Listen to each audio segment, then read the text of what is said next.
Good morning everyone and welcome back to Craft Eccentricity. I hope you all had a fabulous weekend. I didn't. It rained, yeah, 2 days and it's still raining. So I might just get the rubber duck out and float it around the lawn later. That should be some fun. Right, today, oh yes, today we are doing Easter. And if you remember, maybe 3 or 4 weeks ago, I actually hauled these dies. I've cut them apart because I've done some die cutting, and this is a little bunny shaker. You can have it facing forward, or you could put a fluffy tail there so that you've got a bunny butt. So we're using that one and this Easter sentiment. And I've already made the Easter sentiment because I wanted to use a lot of colours and just put it together so that I'm saving some time. And all I can say is this is, in all my years of making cards, the best, I'll say it twice, best third time Easter sentiment I have ever seen. I absolutely love the design and I love it so much I had to copy what was on the website. So that's what we've got. We've got a bunny shaker and we've got an Easter sentiment. So first up, the base of my card, while I can still remember, is Snap Click Supply, and this is Meredith Cardell and it's called Hoppy Easter.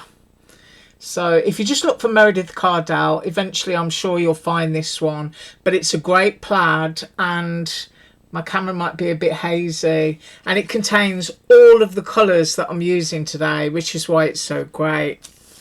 So I'm just going to pop that over to there, and all excited, I'm going to show you the sentiment that I've already made. There it is. Isn't it gorgeous? You've got the bunny ears on the happy, and I've got a little bit of glue there. I had to run off and wash my hands a minute ago because I was just getting little bits of dry glue on everything. So there is the Happy Easter, and I just absolutely love it. They do have another one on there that I haven't got yet, but I promise you I'm going to get it. And it's a row of peeps, and it's all done in the same colours with Happy Easter on that one as well. But I just love it, absolutely love it. And look how well it matches that. You got all those great colours in there, and that's where that's going to go. It's going to go down on the bottom there. So anyway, I'll stop wittering and get on with the rest of it.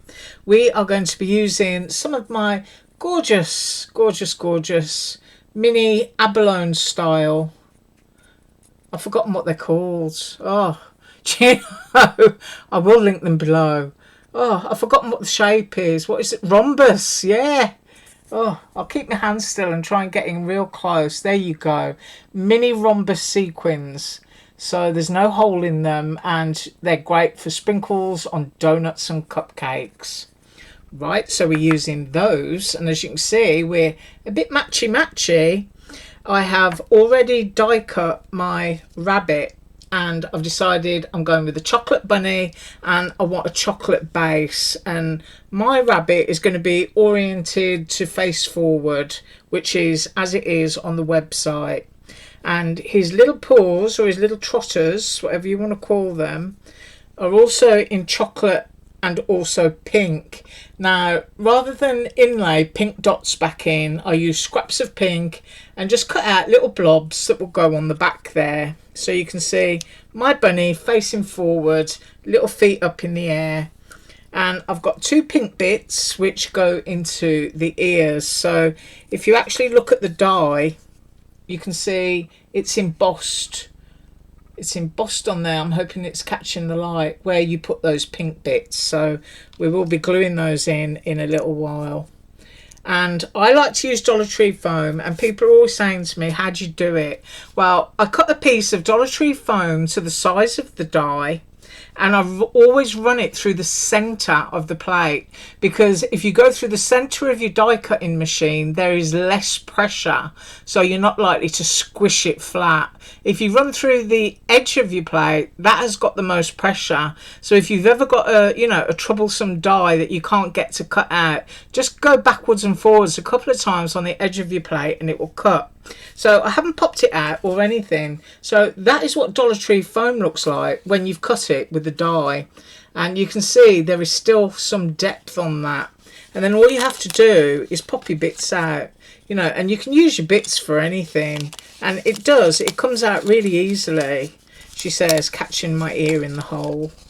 But there you have it, you know. So instead of having some foam that can go all over the place, well, it does on me. You just use a solid piece of Dollar Tree foam board. And of course, once I've got my acetate on there, it's going to go like that. So the next thing I need to do is cut out my acetate, and I'm going to show you how I'm going to do that. Because, where did I put it? Ooh, my acetate. It's so transparent I couldn't see it. But I did get little bits of glue on it, which is why I had to go and wash my hands. So I've got a piece of acetate here, and you can see that catching the light. Now this doesn't come with a frame die, so you're going to have to do it yourself. So I've popped my acetate down here, and I'm going to take this out. And then you need to have your die in the position of your die cut, so that just in case it's not mirror image. So I've got that down there, and I've got a Sharpie pen, and I don't know if my Sharpie pen works. We'll find out. So I need to gauge the top there and around the edges. I think it's working.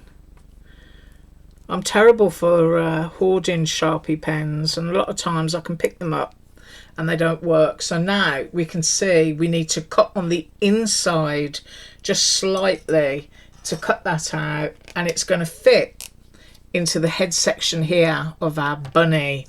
So I've got my scissors, and I'm going to go with this bit here first, and I'm going just on the inside. Don't worry if you're straight or not, just go around, and the whole object is to get rid of your Sharpie line.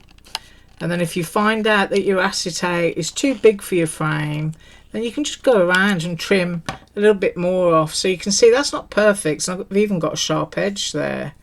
But if you pop that on and have a look, you can see that it's way bigger than necessary. So I'm just going to go around again,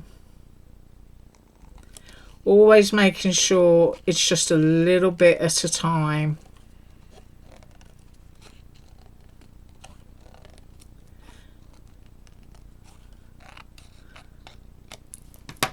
And let's try that one. Right, I think that's it. Might have a little bit here, but I can trim that little piece off when it's glued.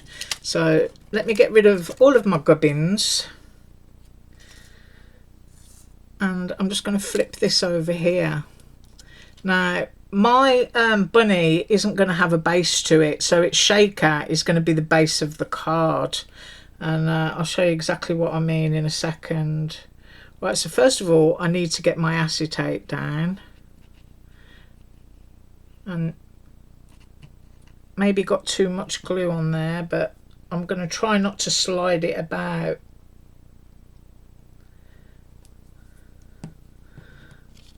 And now we're going to get this into position. And like I said, if you've got any excess, like when I hold it up in the light, I can see I've got a little bit that I need to take off there. But I'll just do that when it's dry. Right, I'm going to let that dry, and I will be right back. Right, so this is almost dry, but I'm just holding it in the light here, and I can see exactly where my excess acetate is, and that's just flew off over there. So I have taken that off, and I'm just going to move that. Right, get it while I can. And I also went off and I fetched one of my little satin bows that you get on AliExpress. You get a bag of 100 for a couple of bucks. So I'm going to go with blue. So I'm just going to pop that there for a second. Now, your rabbit, if I move my sequins, your foam section needs to go onto your card first. So we're also going to glue the sentiment down. So this is the order that you need to do it in. Make sure that you've got your bunny where you want it and your sentiment where you want it. So I'm going to go down here, I think. Yeah, just above my second line of stitching for my sentiment. I want my sentiment flat because my bunny is dimensional, and even though I absolutely love this sentiment, bunny is the star of the show, so to speak. So I'm trying to get that as centre as I can, and on my first line of stitching I'm just going to move that just to make sure my sentiment is straight, because as you know I gift all my cards, so I don't want anyone to have something that's too wonky. So just give that a good old press, and now we know where we can glue this piece. And it's also important to glue this piece because we've got to put the base of our bunny in, which is chocolate. And Dollar Tree foam board does glue quite quickly, so I want it to be in the centre and on top of that sentiment. So I'm just making sure that it's straight, and it is. And I'm going down there.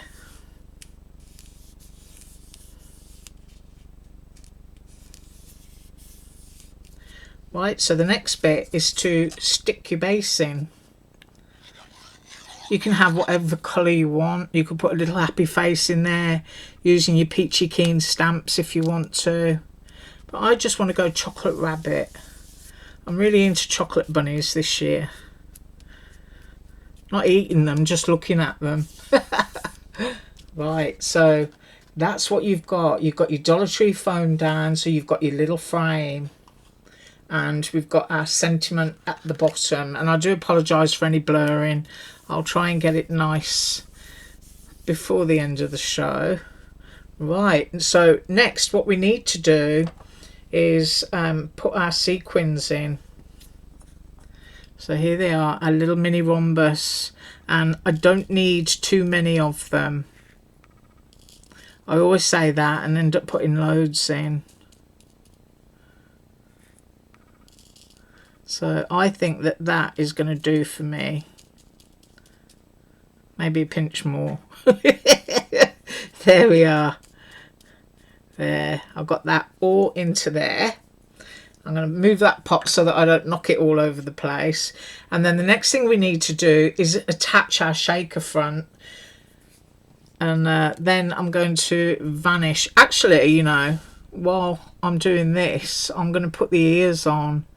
So into the embossed sections that I've already shared with you. I've got that. I've got my pickup tool. Look at that, my lovely new one. Look how long that is. Do you remember my old one and how short and stubby?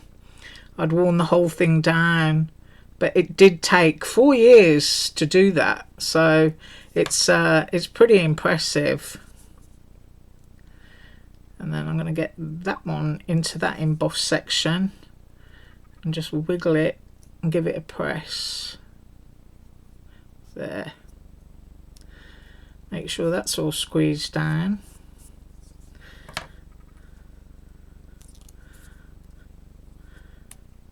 Right, now we're going to pop this on,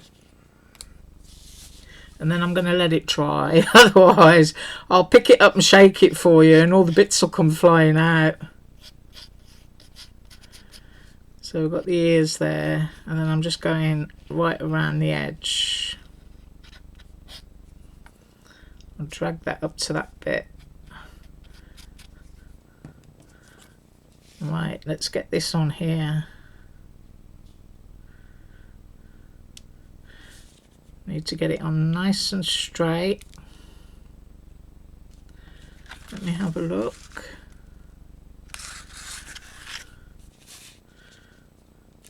I think that's it.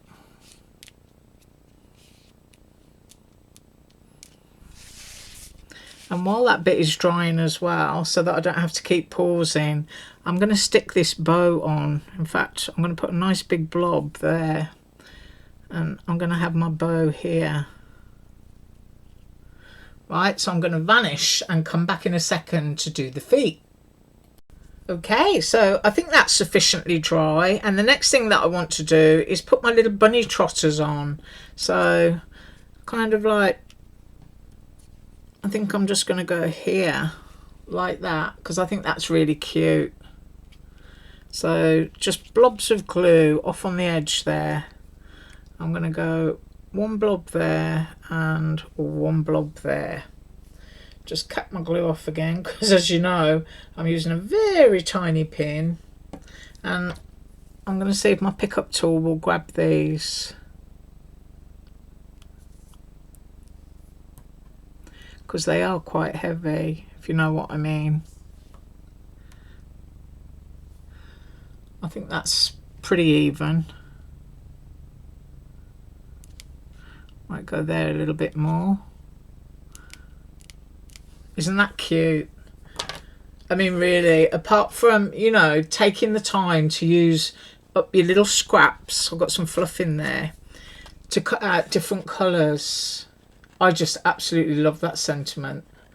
I mean, I could sit and make that all day. I just love everything about it.